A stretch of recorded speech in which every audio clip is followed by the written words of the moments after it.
as well from Thermo Fisher, and then Anne Trinker from Engineer MCICBMS, Laboratory Cycles, Geochemics and Resources, something like this. Sorry, I can't pronounce it properly. So what we're going to do is they're going to introduce themselves, explain a little bit about their career paths, and then we're going to open for discussion.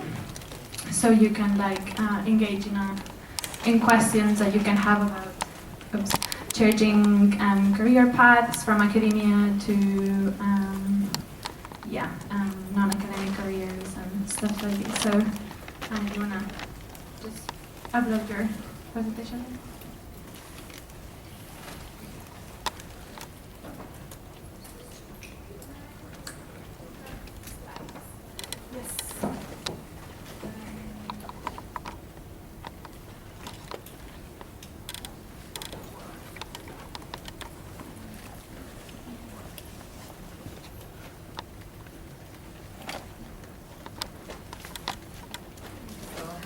Everybody. So basically what I have in common with Hauke and Nick is that I worked in the same factory at Thermo Fisher Scientific in Rome. But I will briefly present you my career, the different steps. So I alternated between academia and industry. So briefly my professional experience, followed by what I did in academia, and then my position in industry, and how actually you can go back to academia after working in industry. So basically I graduated in Paris at IPGP, it's where I did my PhD thesis. And I worked in fundamental and applied geochemistry and cosmochemistry, so planetary formation. And then I moved to Copenhagen for a postdoctoral position. I worked 1 year in Münster in Germany as the equivalent of assistant professor. And then I worked 5 years for Thermo Fisher Scientific as an application specialist in inorganic mass spectrometry for mass spectrometry, thermal ionization and multiple collection plasma mass spectrometry. And then I quit and worked 2 years at ETH in Zurich. So it's kind of an interface or an intermediate step between academia and industry. So it's in academia work, which can be used for industry. So there is a strong relationship, connection between industry and academia there. And from there, I applied for a position as a lab manager for ICPMS in France at IFROMER. It's where I'm working now. So if I briefly present my academic career, as I said previously, I worked in planetary formation, so different aspects, and based on the study of meteorites and the isotopic study of meteorites. So planetary formation, impacts from meteorites on the Earth, and so on. And then I moved to industry, where the job consisted of different aspects. So designing analytical protocols, using prototypes. So I worked there on different instruments, mainly the Tritons, or thermal ionization mass spectrometry, and also plasma mass spectrometry. Another aspect is instrumental optimization, so improving the analytical protocols and applying them to different fields of research. And there is a lot of consultancy as well, so you have users coming with their objectives, and they ask you to help them with their projects and developing the protocols in order to develop their own projects. So there were different consultancy projects, but also direct collaborations with different labs in the world. So that's always very exciting to do. So we had to focus on R&D. So basically, there are different aspects which can be worked on mass spectrometry, or signal ionization, improving signal ionization, getting more signal, with less, and also improving signal detection, also getting a better detection, a better precision and accuracy with less. So when I worked in industry, I worked on the signal detection aspect, so which led to different projects and applications and collaborations. And for example, there, I mean, it's a study of fractionation of oxygen isotopes, which was allowed by a prototype, which was not used before. And so this kind of aspects I always found exciting, that you can develop on new things. And basically, all fields of research, of course not really applied, but different aspects of research are open to you. So basically they give you a lot of freedom as long as you have an idea which could be interesting, then you can go on with that. And then another aspect in that position in industry was to support customer with analytical and software, and also to train them. So some came with the training requirements. So it could have been in geosciences or nuclear sciences. And you also need to support field engineers. So your colleagues in the field who don't necessarily have applications experience, and then they would ask you to support them. What I also find interesting were the transdisciplinary collaborations with colleagues in the factory, within the factory, but also in the field, and also collaborations with researchers in the world. So it could have been in academia, but also nuclear sciences. And so you can also go back to academia after working in industry. So that's what I'm showing now. So I say that basically I worked on signal detection when I worked in industry, but so I'm thriving and working in analytical development. And I had a chance to work on signal ionization improvement back to academia, so when I worked at ETH Zurich. So I could again work on a prototype of an instrument, a mass spectrometer, and so the idea and the objective was to get more signal with less, and it's what we got. So we get 10 times signal ionization. And so I think this is this combined experience, industry and also academia, but always the interest in working in analytical development, which led me to my present position at Ifremer, so in France. It's geomarine sciences. Basically, a new field of research for me. But I think it's the combined industry and academia experience which allowed me to do this, because it's not my field of research initially. So there I'm lab manager for mass spectrometer. And the new fields of research I'm supposed to collaborate with are marine geosciences, tectonics, fluid transfers, paleoclimate, climate change. So we'll stop here. So it's just to show you a broad aspect of career development.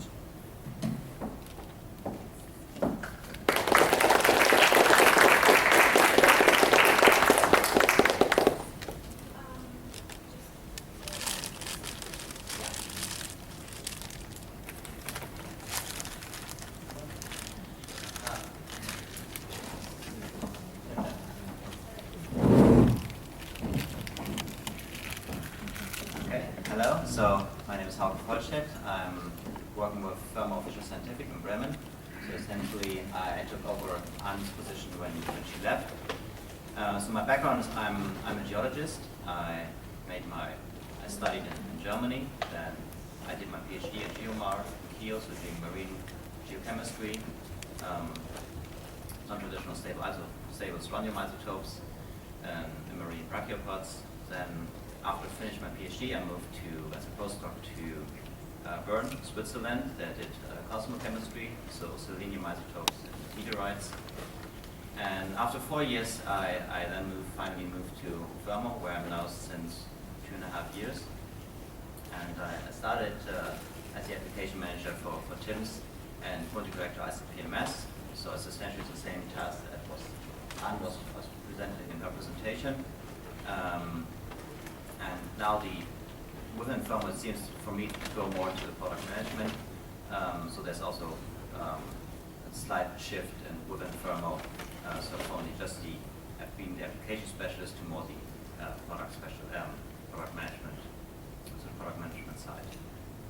So I think that's just a very brief introduction, and I think we can discuss afterwards more. Okay, good.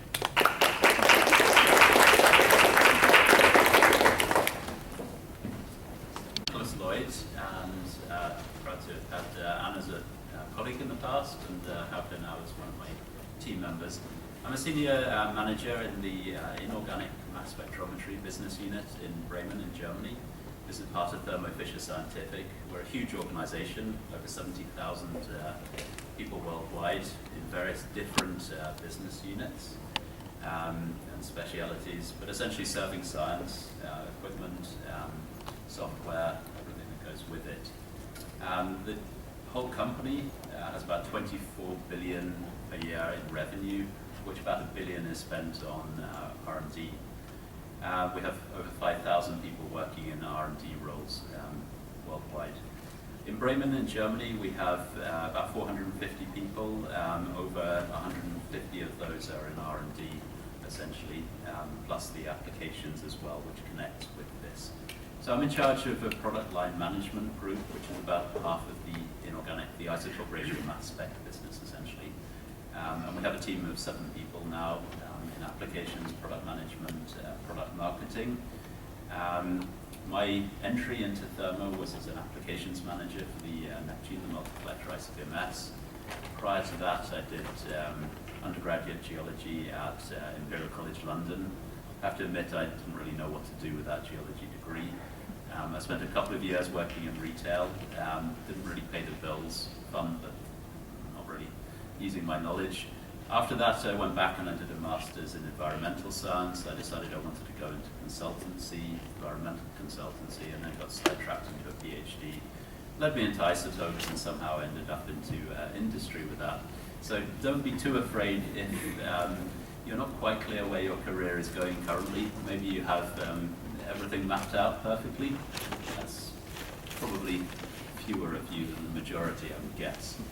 But there are lots of opportunities out there, both in academia and then also in industry as well. We've got some flyers just here if you want to see where our job advert postings are for Thermo Fisher Scientific. There's a general website where you can get lots more information and so on. Probably end my little speech just now, and we'll go up and sit on the panel there, and then I think you have a chance to ask us lots of questions. So feel free to do that. Thank you.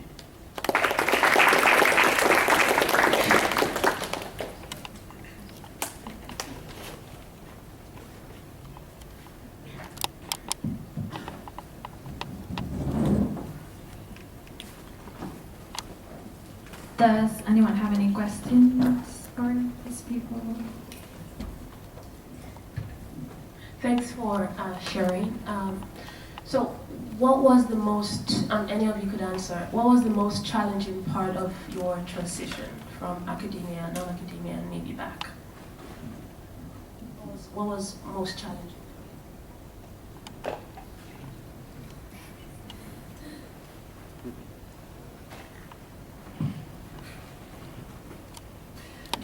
Thank you for this difficult question. Basically, I think moving from academia to non-academia,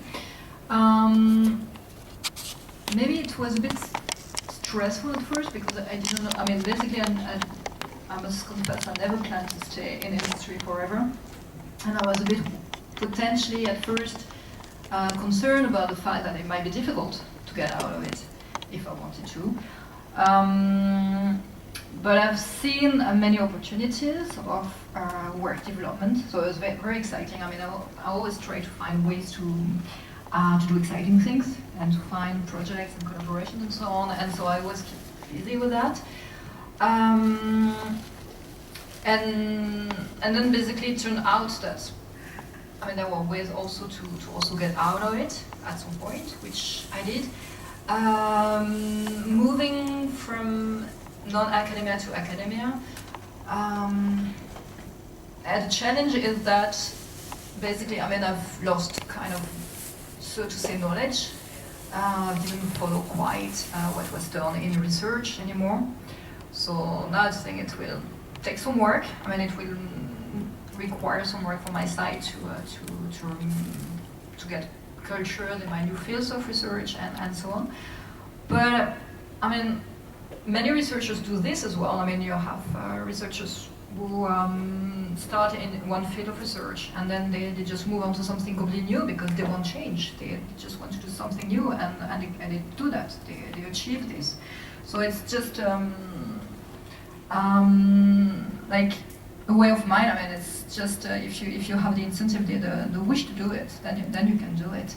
And you can give yourself ways to do it. And even when you work in industry, you have many connections with people from academia. And I got a number of job offers when I was there, actually. Not necessarily for permanent positions, but still. So people see the interest in what you do, and you acquire knowledge and skills. So there are many connections between the two fields. And there are many examples of people who left academia for a while and then moved back. So I think it's possible. To my mind, what is important is that you, I mean, if you are a student doing a master or a PhD thesis or whatever, it's important to also tackle the analytical aspects, the instrumental aspects, to really focus on learning how the instrument works and to work yourself on the instruments and developing yourself. You never know, it might be useful at some point, and many students don't know how to run an instrument, and it's run by a lab manager or whatever. But I think it's important, as much as you can, that you really try to understand and do it yourself as much as possible, because it will always be useful to you. Totally fine. I just want to add one thing. So when I moved from academia to non-academia, that was after 4 years of postdoc. I was looking for several positions in academia, and I couldn't really find a good position for a longer time. My concern was that I was afraid that I'd lose my personal freedom, because as a researcher you can almost do what you want. You have your own project, you can design your project as you want, and I was a bit afraid that I'm more set to these strict time scales, that that someone else is making my schedule. But at least, I mean, for our job that's not the case. We have a huge degree of freedom, so we can still do our job as we want to. I mean, of course there are some things, some timelines, but there's still a huge degree of personal freedom. And so this concern, I no longer have this concern. What changes, I think, so as being a postdoc, the pressure was more on the publication side, so you always have to publish to get your next job. So I was always stressed in making more and more publications to get my next job.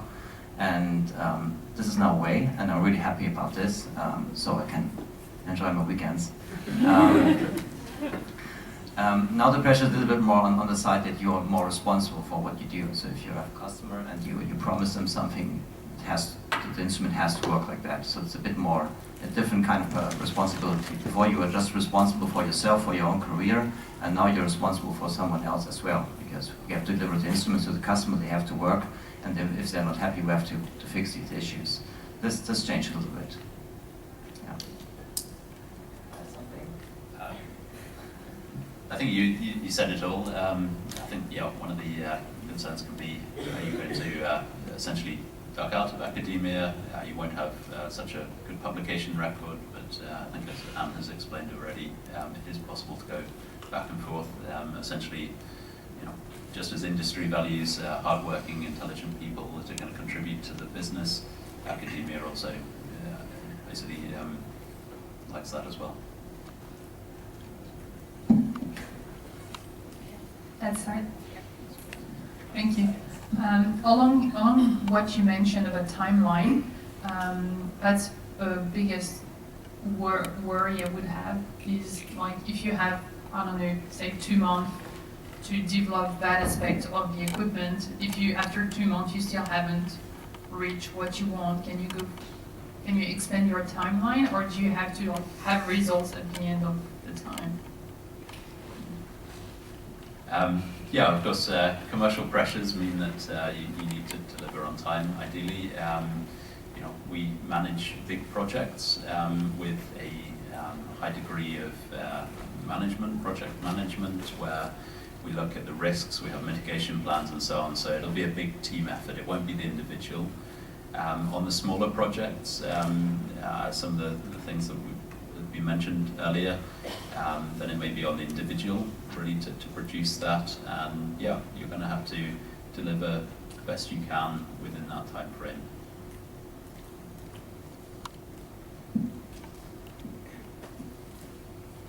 All right, next question. Hi, thank you for sharing your experience. I just want to add to the first question asked. So you have lots of experience, and could you share out of those experience, which one you felt was the best, and why do you feel that is you like the most?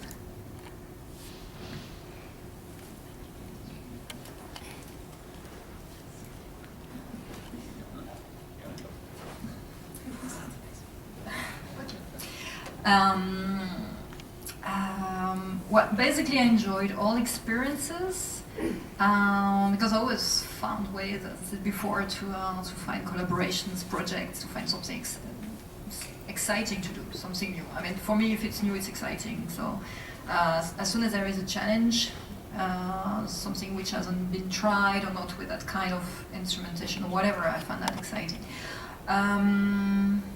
So having said that, I think for me what is always most appealing is to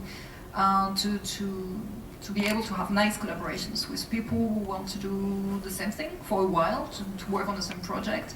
And I find this energy, this synergy, or whatever, this common project to be very exciting. So basically you can do this in many ways of research.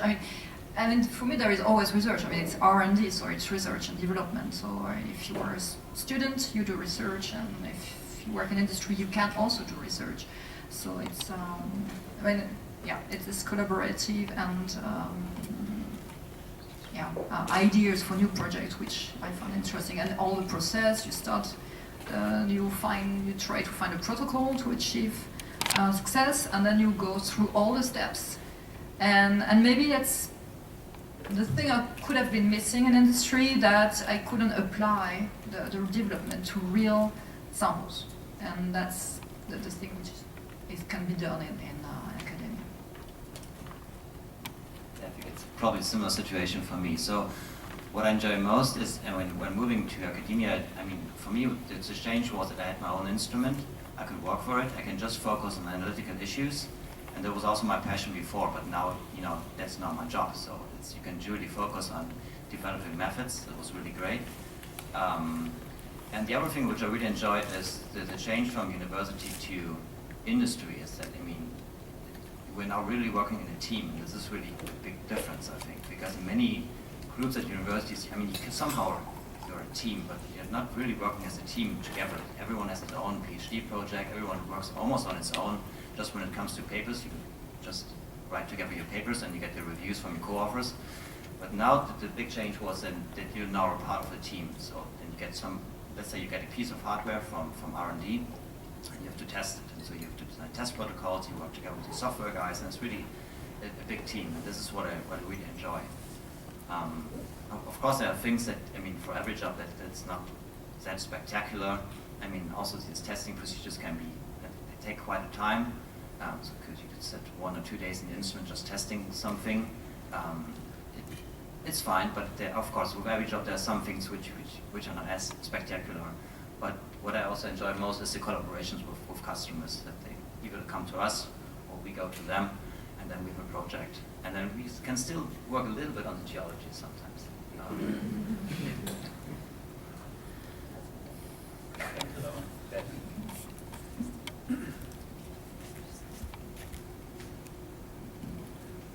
So how are I guess my big question here is, how are the job prospects in something like this?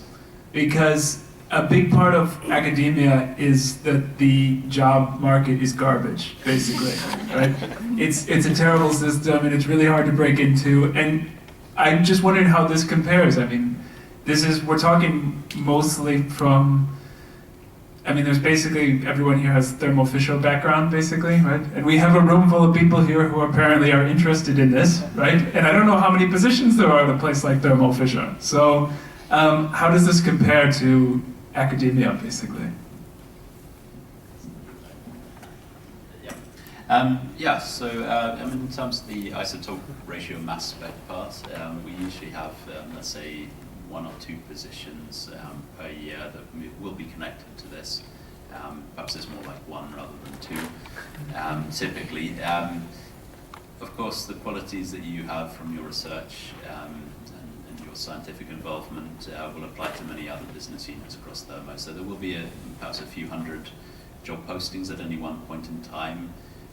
Some of them will be perhaps not your first choice, but they could be a good entry into the company. And typically we have quite a good dynamic within the company. So you know, maybe it's not your dream job. Consider to apply for it. If you want to get into industry, it might be a way into the company, essentially. Work hard, I'm sure that'll be recognized. In terms of what we're looking for when people are applying, we do look, of course, if you've got something specific to that field. So you know, if you're looking for an R&D job and you've worked with this kind of instrumentation before, that's obviously going to be a very good starting point. I've noticed a lot actually in the recent job rounds that I've advertised for and received applicants for. Actually, the number of geochemists has been fairly low with direct connection to the instrumentation that we're working with. There's actually been quite a lot from sort of biochemistry and so on. Also working with scientific instruments, but you know, that's another step removed from what I'm looking for as a recruiter, essentially.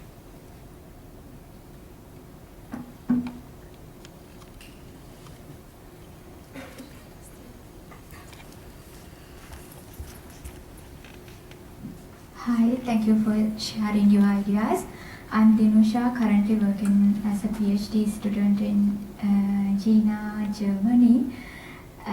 As a foreign student, actually, in academia, we can work only 10 to 12 years maximum. But afterward, we have to anyway move into the industrial field. But then I feel the problem is the language barrier, especially in Germany. So I wanted to ask this, I think you all are from Germany, so how can we overcome these problems? And do you see any advantages or disadvantages when you move from academia into industrial sites? And which kind of hints can you pass if you want to move forward, actually? Thanks.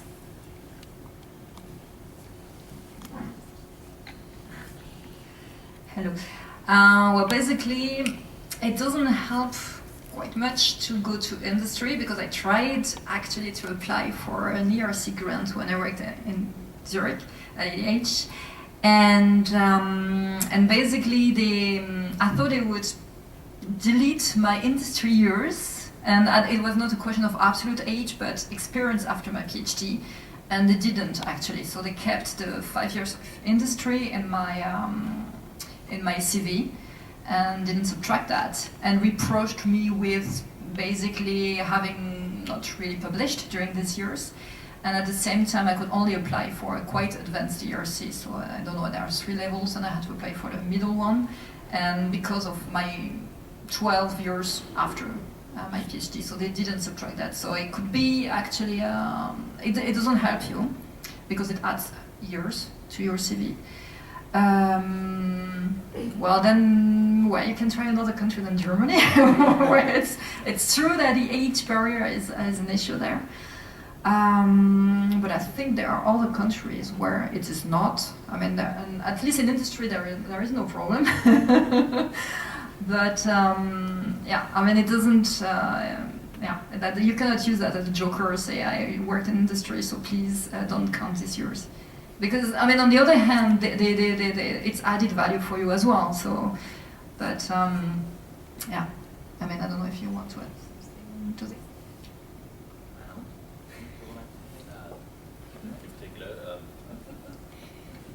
You mentioned about the language side of things, which I am very guilty, being a British person, of having very poor language skills. I can talk in English. Hauke can probably relate to this, that my German is not very good still. 9 years I've somehow come through this, and I'm accepted within the company quite well. We are an international company. We do all of our sort of presentations, our internal sort of processes are mostly coming through the US, so English is our common language within this, and we cater for anyone. English is probably the common language, of course. Yeah, it would be better if I could progress with my German. I'm sure that would help me somehow, but it's not compulsory.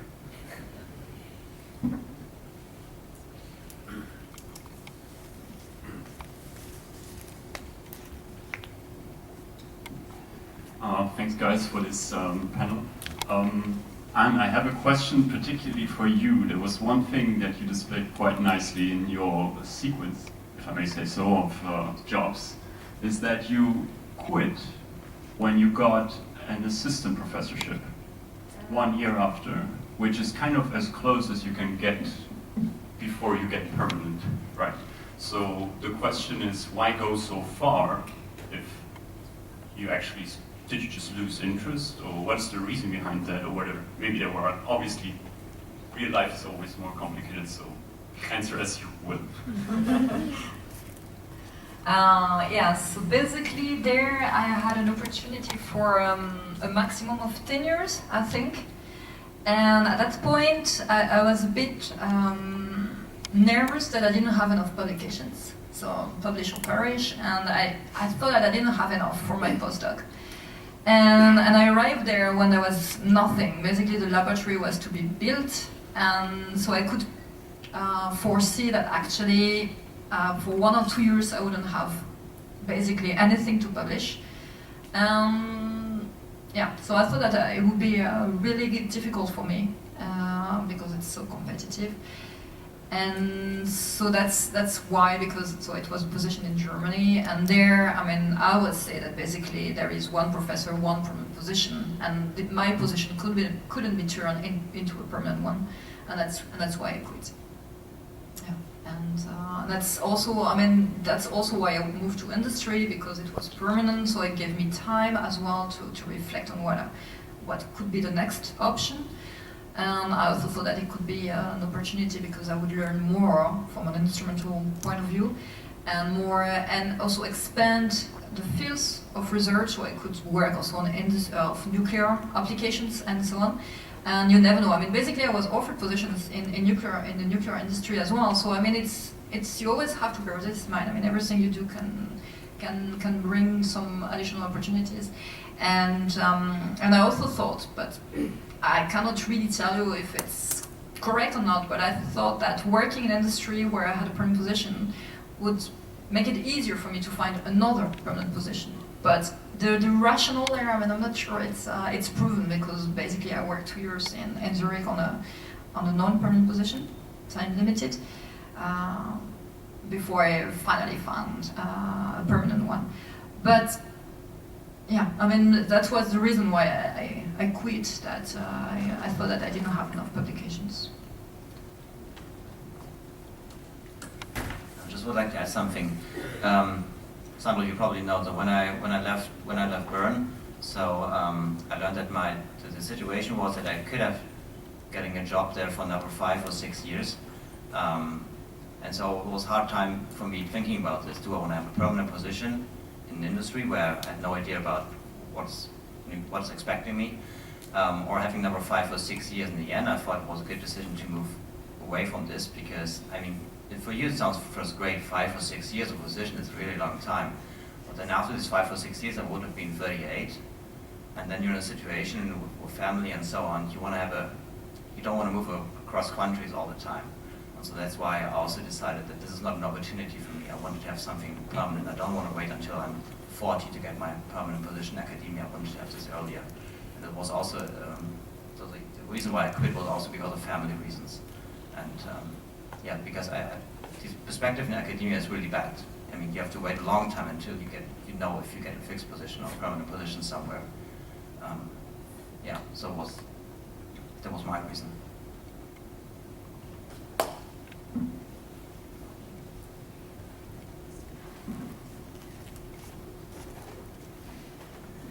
That actually brings me to another question related to that. I found it quite interesting that for all of you, I think there were about 4 to 6 years between the PhD and then going to industry.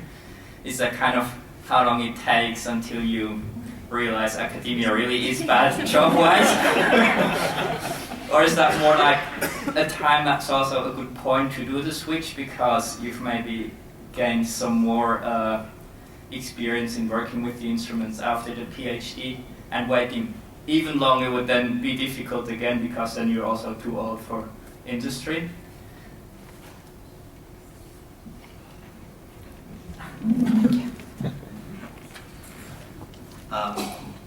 That's hard to say. I mean, what you say is really, when I look at the people that join us, they're usually at the same age, and the same situation. So most of the people that work with us in the team have a PhD, they have limited postdoc experience, but after some point they quit. I think one reason is family reasons. I think it's an issue, and yeah, I think that's one issue.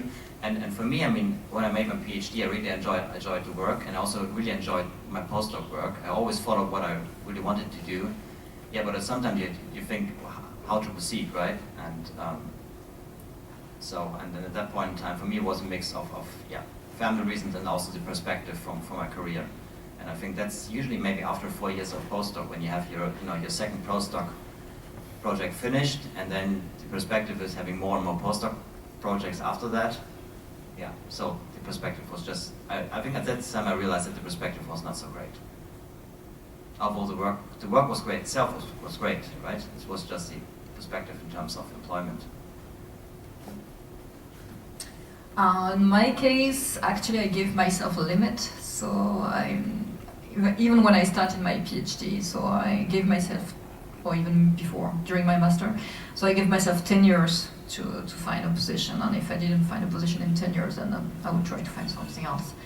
Well, I guess Nick can correct me if I'm wrong, but for working in industry, basically, a PhD is good, but in theory a master could even be good enough, and you don't need a postdoc at all. I mean, I think you learn a lot during your master and PhD on the instrument already, and you will learn a lot more as well working in industry, but usually, I mean, it's not an issue to start after a PhD, and maybe Nick want to comment on this.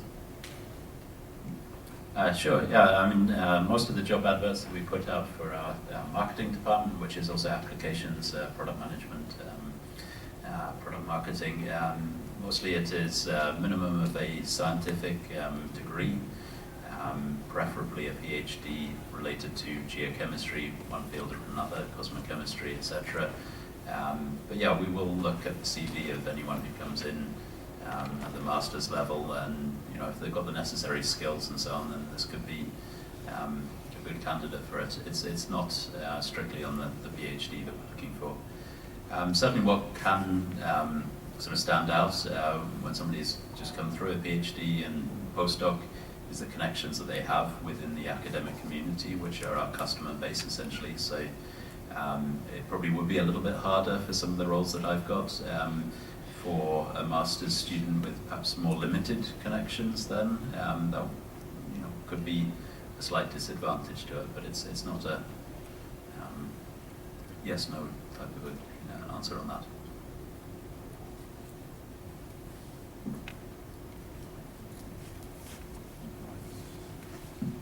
Yeah, it's on, right? Hey. So I'm interested in the transition from academia into the industry, and also the learning curve related to that. So which new skills did you have to learn to get adjusted to your job? Yeah, that's a good question, really. I suppose, actually, I mean, typically, quite often in the commercial sector, it can be a little bit, you're thrown into the deep end, and you know, if you're good, you're going to float. If you're not, you might sink. Often we don't have, you know, a long period of time to really plan to replace somebody, and so there may not be a good program of transfer of one job to another person always. That's how it tends to work out in practice. Obviously, ideally, we would partner you with somebody and you'd have a lot of cross-training and so on. We do put in place trainings, so we use the other colleagues in the department and they will cross-train a lot and so on. But yeah, we're really looking for people who are going to come in. They've got a good way to communicate with the customers. They've got good interpersonal skills. Clearly, they could work on projects with teams. We definitely need team players coming into this. So yeah, we want people who've got all of those sort of soft skills in addition to their academics. So just a reference list of publications, that's great. You know, it shows that you did well in your academic career, your research part, but we really want to know that you are going to be able to work in this environment and do that quickly with some level of autonomy. You know, we'll support people if they need a bit of extra support into that, but you've got to be able to manage your own time. You've got to be able to apply your own judgment, prioritize things, be flexible to reprioritize things when, you know, maybe you've got everything planned out for the next 3 months, but there could be a commercial interest such as a sales opportunity that needs something to be done, demo product demonstration, for example, short notice, and we need that person to be able to step into that. I just want to add that your personal learning curve is very steep. So when coming from academia, you usually, I mean, my experience is that you're constantly learning either new method or you apply your method to a different field of research. That's your personal learning curve, and you also get experience with publishing papers and so on. But it's rather a constant curve, and then when I switched to industry, the learning curve was really very steep. Well, at once on the instrument itself, because as Nick said, sometimes on short notice you get a demo request and you never run this method before, so you have 1 week to prepare, and as a PhD you probably have 1 year to prepare, so that's, you have to be, you learn a very small amount of time. And the other thing is you also learn about industrial processes, so how to build an instrument, how this process is done, how to market an instrument, and how to sell it essentially. So you get, I think that's also what I learned there a lot. So how all these industrial processes work, and I think that helps a lot. You might use this for any other job afterwards as well.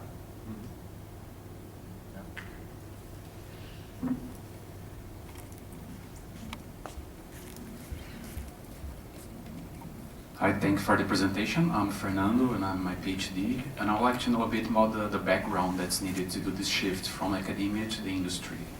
So it's best to have a more broad background, like know a bit of each methodology and instruments, or it's best to get focus on one instrument and always look for a job that has work with this or that, like mass spectrometry or different kinds of spectrometry, laser spectrometry, something. And the second question, it's about the soft skills. It's how valuable is it to have courses and workshops in the CV? Is that valuable by the industry, by the recruiters, or not necessarily? Is more in the way you perform the interview or during the day-to-day?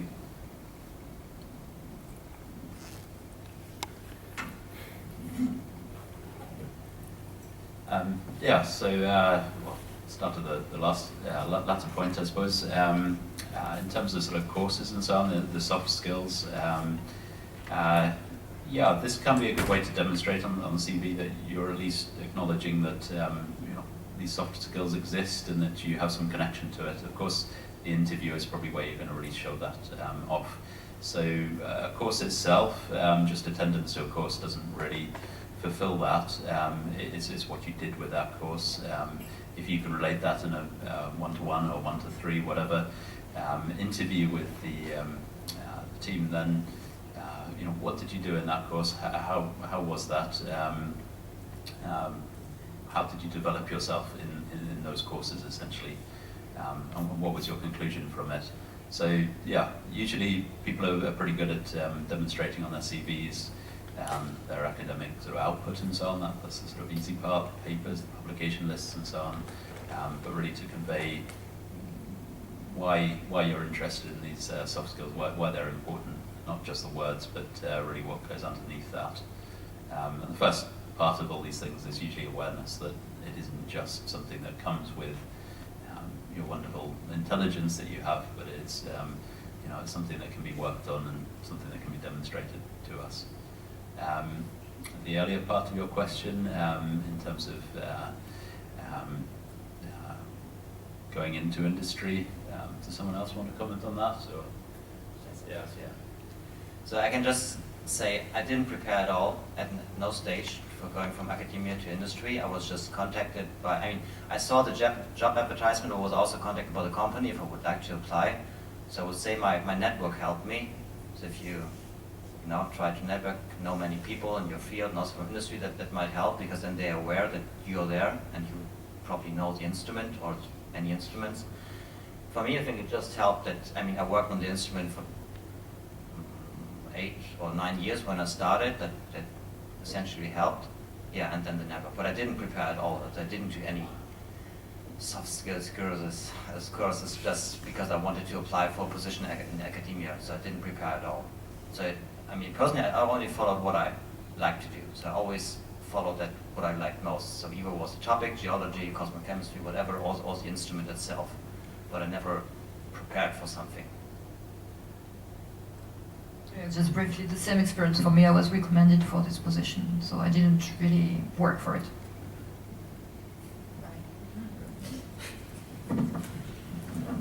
Just one last point on both of these things, although they didn't prepare for it and put those sort of skills into their CV and so on.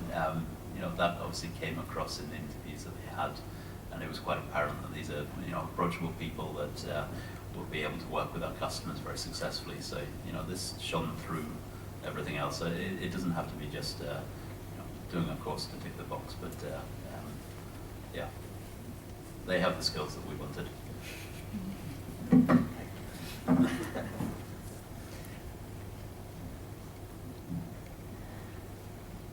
This question is, I guess, more for Anne. And can you talk a bit more as a lab manager, now that you're not with Thermo anymore, how you get to contribute more to these types of research projects where you get to do a bit more real samples or more applied work?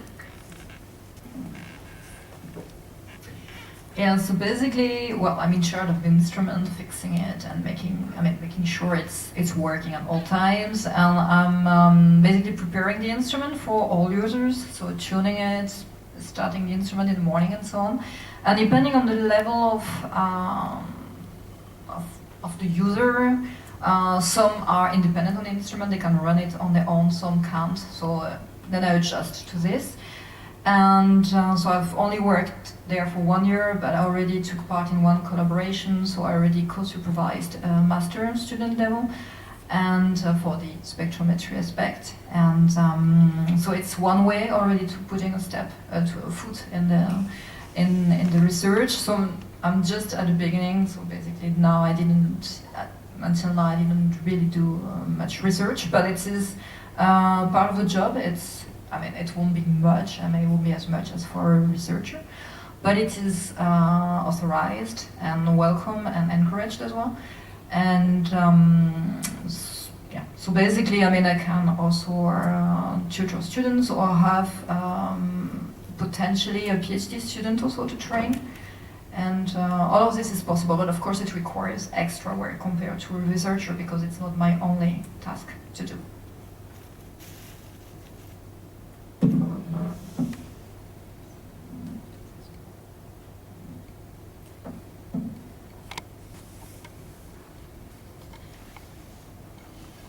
Hey, we've sort of briefly touched on experience needed, knowing how to run an instrument, but what sort of level do you require that to? There's a bit of a difference between being able to sort of just get on and run samples if everything's going smoothly, and troubleshooting at various levels, and what are you looking for entry-level participants?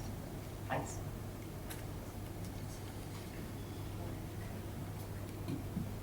You mean in industry, right? Yeah. Not academia. So, it's hard to say. You need some kind of degree of knowledge on the instrument, because you will start and you immediately will have tasks which are associated to your role. I mean, we try our best to cross-train the people, but there should be basic knowledge on the instrument. Because you must imagine that you might have some weeks later a training on this instrument where you have to train others, right?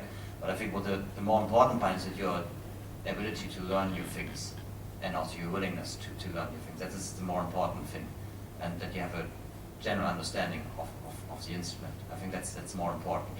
So when I started, Anwar essentially already left, and so so I had to train from something that I had to train myself. So I needed the basic knowledge of the instrument, but I've also got some trainings of others during that time period.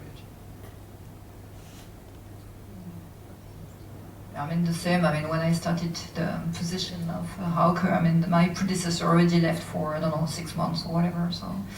So yeah, I mean, as Hauke said, you have to be prepared to learn, you have to be willing to learn. And, yeah. But it's possible. I might just add one thing. So yeah, having good practical skills on the instrument, recognizing when it's working, when it's not working. Of course, we have a technical support department, and it's not that you necessarily have to start fixing electronic boards or swapping out sort of bits and pieces inside the instruments itself. But the main thing is that you have some applications knowledge in the roles that we've been talking about, and you know what really is good performance, what is going to impress the customer, what we can typically expect, and what we need scientifically. When it comes to why the instrument is perhaps needing some attention, we have other people to help with that for sure. So asking for help when that's needed. Yeah.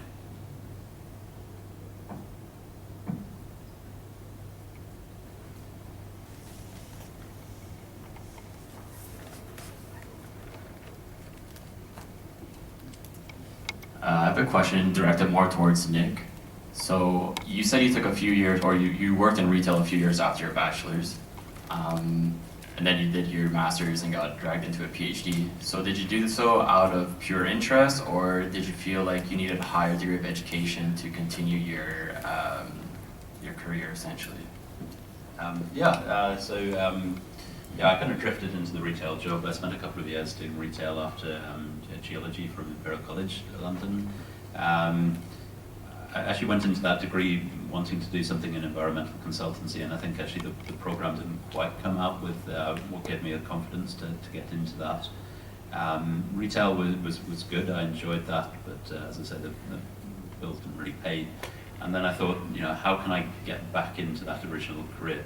How can I use the knowledge that I have, scientific interest that I have? And so I looked for actually quite a vocational master's. It was, of course, also out of Imperial College London, but it was in environmental diagnosis, which was really geared towards environmental consultancy. And I got through that. I got job offers at the end of that, and actually it was just by chance that a PhD that's just kind of grabbed my scientific curiosity, my background interest in nuclear that kind of just captured me, and I decided I'm going to pass on those couple of options in consultancy and do that PhD. I applied literally at the last minute, about 1 hour to go, and was successful, so that was lucky.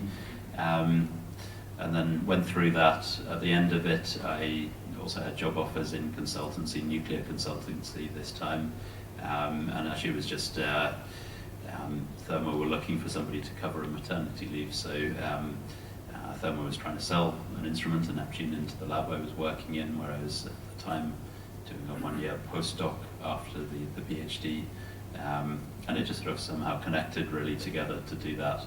So yeah, some of it's about luck, some of it is about trying to place yourself, make those opportunities appear, as many of them as possible. if you pick just one very specific sort of part of the world and part of the possible job opportunities out there, you might spend forever trying to get into that. Make as many opportunities appear as possible, and if you're lucky, you're going to get some good opportunities. Some you'll pass on, some you'll take up, and hopefully that is where your career goes. So yeah, I haven't had perfect planning in my career opportunities, but it seems to be going okay.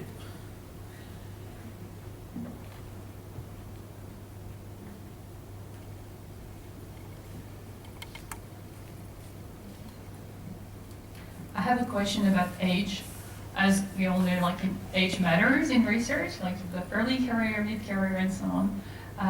Does this age in terms of experience matters to enter the industry? Or can you enter even after like 10, 15 years in research? Yeah, that's a relatively easy part about industry. We're not ageist. We don't. If you've got the skills that we're looking for, we're recruiting, say, any age, any stage of the career. You're welcome to apply.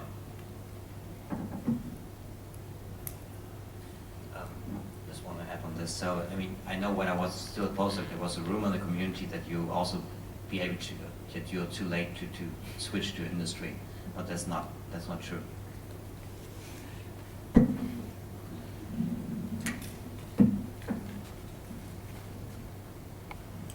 Firstly, thank you guys. I just had a question about, I guess, perception. So, in academia, or while staying within academia, I think there's this perception that if you go into industry, that you sort of lose your academic identity a bit, perhaps because it gets lost, say, behind the name of the company you're working for, and then with that potentially goes a bit of personal identity as well. And so my question was, having experienced things from the other side of that, what your thoughts are on that, and whether that's a real or imagined perception, and I guess just general thoughts from your side.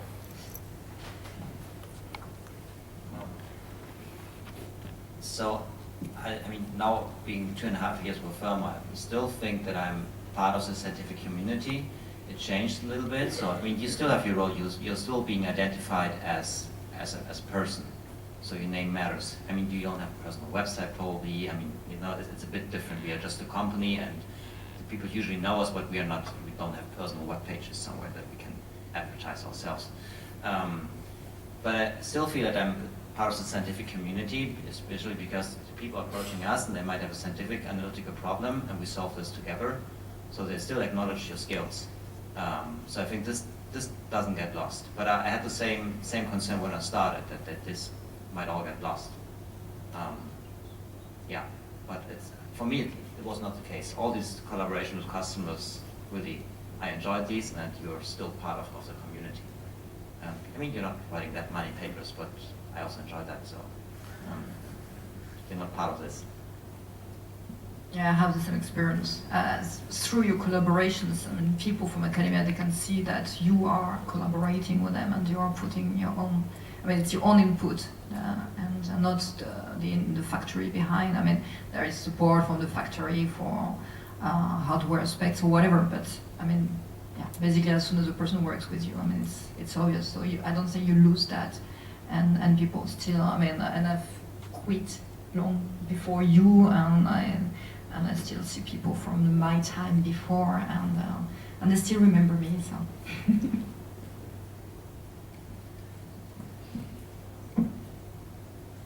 Any more questions? I have a question. When you applied for this job on the application form, are there any skills you kind of wish you had that you didn't at the moment of your job application for Thermo Fisher, for example? Could you say it again? Sorry. Like if there were any skills you wish you had at that moment, or you like did but you hadn't, you know, so kind of like advice for. No, I didn't.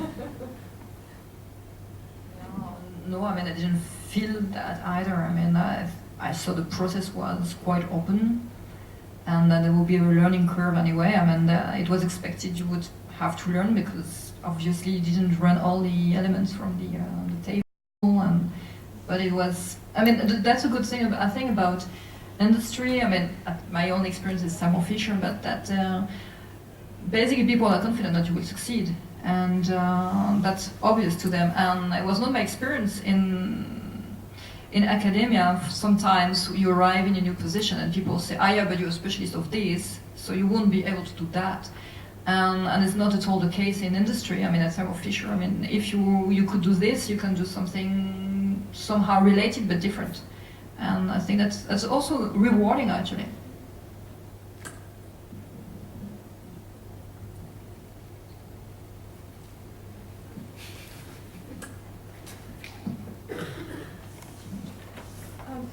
Could you guys describe in more detail what a collaboration with a customer looks like?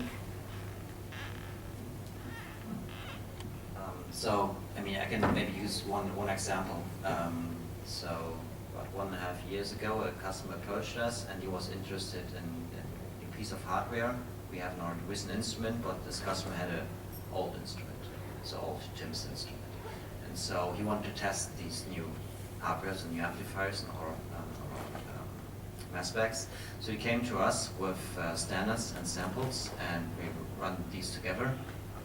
And so he was really fascinated by the precision we could achieve with the new hardware. And so now he's presenting all these results on conferences. So personally, I'm not part of these. I'm co-author of these talks, but also future publications. So that's kind of collaboration, for example. So usually we test some new pieces of hardware with someone together. So either someone approached us, or we pick someone from the community where we think they would benefit most of it. Yeah.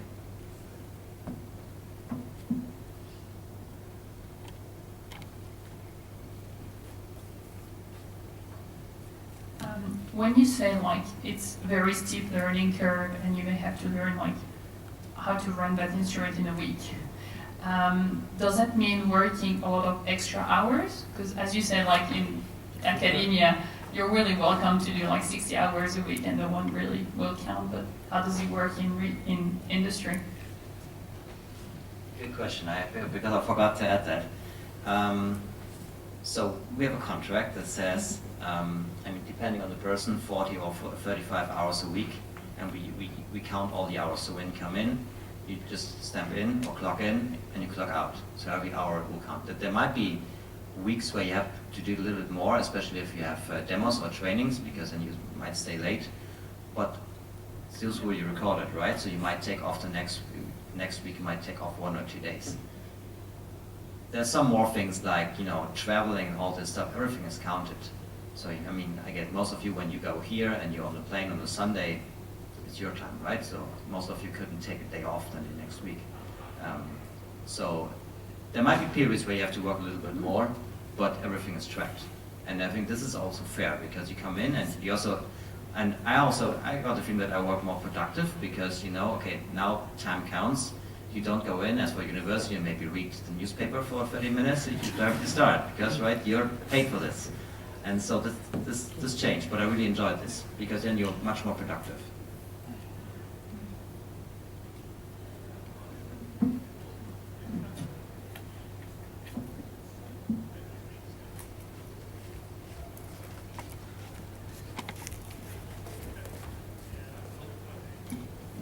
Hi, I was wondering how much of your time is dedicated to travel versus like more the R&D work back at the company.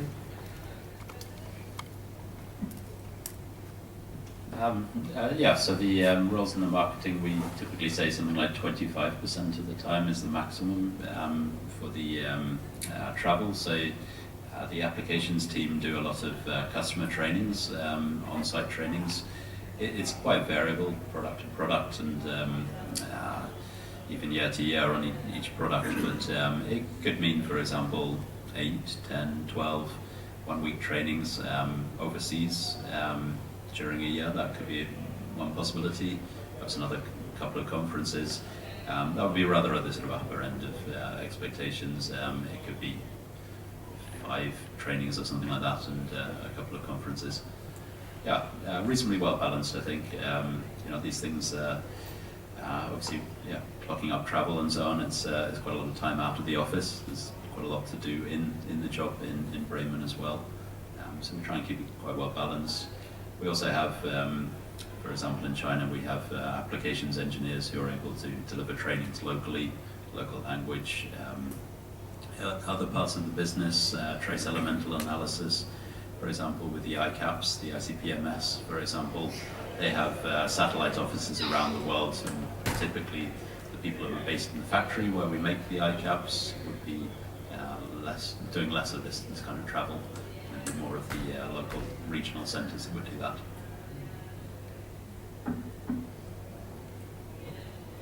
I think we should probably leave it here, if that's okay. Let's just thank the 3 panelists that have come today. Thank you all for coming, and if you had lunch booked, like they're over there, so don't forget to pick it up. Thanks.